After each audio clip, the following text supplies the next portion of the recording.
histórico-político en el que se mueve el pintor y qué es lo que lo hace tan apetecible para decorar el Palacio de las Leyes, por ejemplo. Bueno, según algunos autores, Rosé sería de lo que se llamaría la generación del 10, que sería la generación de pintores que suceden a los que iban desapareciendo, como en el caso de Juan Manuel Blanes, ¿no? Que murió en 1901. Em, pero también entra dentro de lo que otros historiadores ubican en lo que sería la generación del centenario. Y el centenario abarca del 10 al 30 en el Uruguay. O sea, un conjunto de artistas, de intelectuales que les tocó vivir el momento en el cual el país cumplía sus primeros 100 años como Estado y que desarrolla una serie de actividades y de emprendimientos destinados a la conmemoración de ese centenario. Y uno de ellos, entre otros, era la construcción del Palacio de las Leyes. Entonces, el Palacio de las Leyes tenía que tener un lenguaje arquitectónico y una decoración acorde a lo que se consideraba en aquel momento un lenguaje legitimador, un lenguaje que reafirmara el orgullo de ese país que después de muchas décadas de inestabilidad política, de guerras civiles que acontecieron prácticamente hasta principios del siglo XX, hasta 1904. Recordemos además que la familia de Rosé y el propio pintor era de simpatizantes y militantes del Partido Nacional.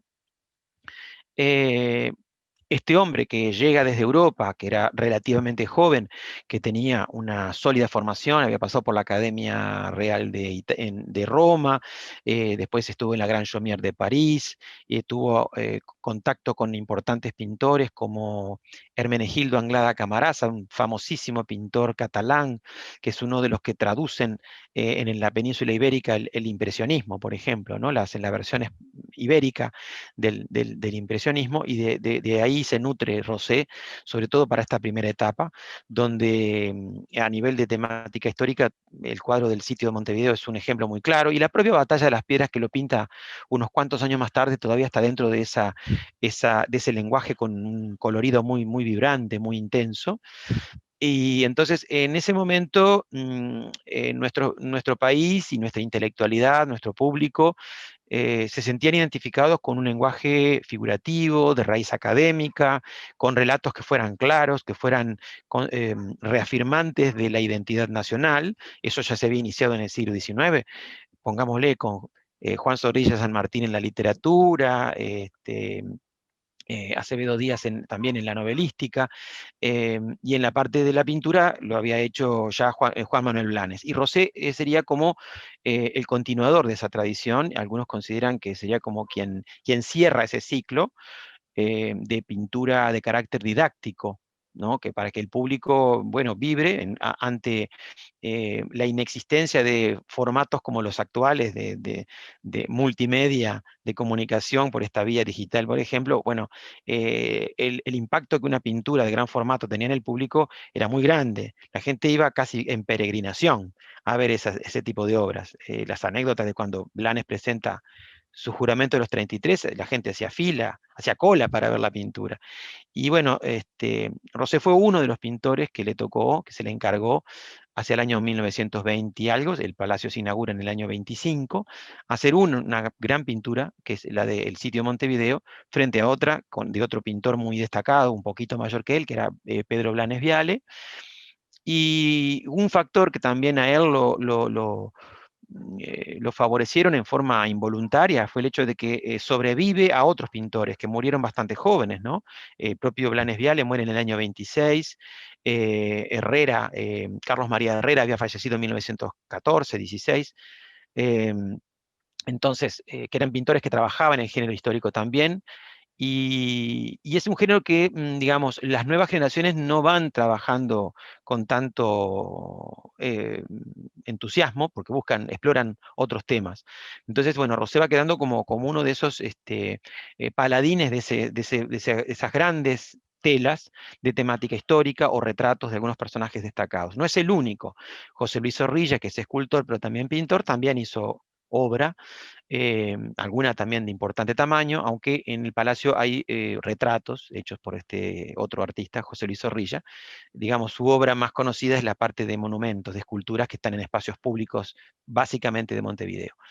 Y yo creo que eso es un poco lo que explica por qué Rosé fue un pintor que estuvo en ese momento oportuno de las primeras décadas del siglo XX y que quizá también la legitimación, el respaldo definitivo era ese premio que ganó en 1937 como en el primer Salón de Bellas Artes, antecedido por otros premios internacionales. Había recibido uno en 1915 en una exposición panamericana que se había hecho en San Francisco, en el año 1929 en la exposición iberoamericana de Sevilla, y bueno, eso era ya también antecedentes muy, muy importantes, que no solo le daban visibilidad en el medio local, sino que también, bueno, era un espaldarazo el presentarse ante nuestro público con un respaldo legitimado por reconocimientos internacionales. Marcel, qué interesante, porque después vienen años de donde entra en una especie de cono, de sombra, y eso es un tema que también de tu trabajo lo trae a colación, ¿no? El gran olvido de Rosé, siendo que el Museo Nacional es poseedor de prácticamente la mayor parte de su obra, ¿no? ¿Cómo es esa A historia? ver, pasan dos cosas. Hay historia y hay todavía historia por contar, que hay cosas que están en la oralidad y que hay que profundizarlas en futuras investigaciones. Lo que sí está documentado es que, coincidentemente con el armado de una infraestructura institucional que se inició a comienzos del siglo XX con la separación de lo que era el primitivo Museo Nacional, en 1911 se funda el museo, lo que hoy es el Museo Nacional de Artes Visuales, en aquel momento de Bellas Artes. Ya desde 1911 arranca en su patrimonio con dos obras de Rosé, una donada y otra comprada. Y cuando a él se le hace el reconocimiento del premio con la medalla de oro del año 37, ya en la década del 30 ya había toda una movida cultural, fue una década muy fermental, también merece un estudio especial, había llegado Torres García en el 34, había artistas que ya estaban también por camino propio experimentando otros lenguajes más modernos, más transgresores de la tradición académica. Entonces, al mismo tiempo que Rosé recibe ese premio, ya empiezan a haber experiencias plásticas que transitan por otros rumbos. Y ya empiezan, por ejemplo, a haber críticas eh, al, al salón, a ese primer salón, a la conformación de un jurado, era en la época del gobierno de Terra. Entonces, era un gobierno conservador que había derribado, después del golpe de Estado del 33, a todo lo que era el periodo del primer vallismo.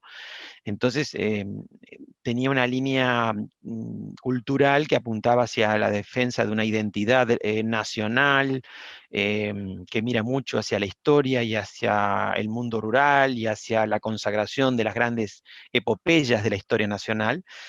Y entonces, claro, los intelectuales y artistas que eran un poco más rebeldes a esa visión, chocan contra todo ese establishment que se estaba consolidando en esos años, y entonces hay algunas críticas al jurado, al fallo del jurado, del primer salón, y después ya en la década del 40 hay algunas críticas bastante duras que involucran, entre otros, a Rosé, porque Sarandí Cabrera, que era uno de los escritores de la revista Removedor del taller Torres García, bueno, mete dentro de ese paquete a los pintores de historia como que son como los que responden a las expectativas de los círculos de poder, tanto económico como político, y que hacen un tipo de arte que legitima, que consolida.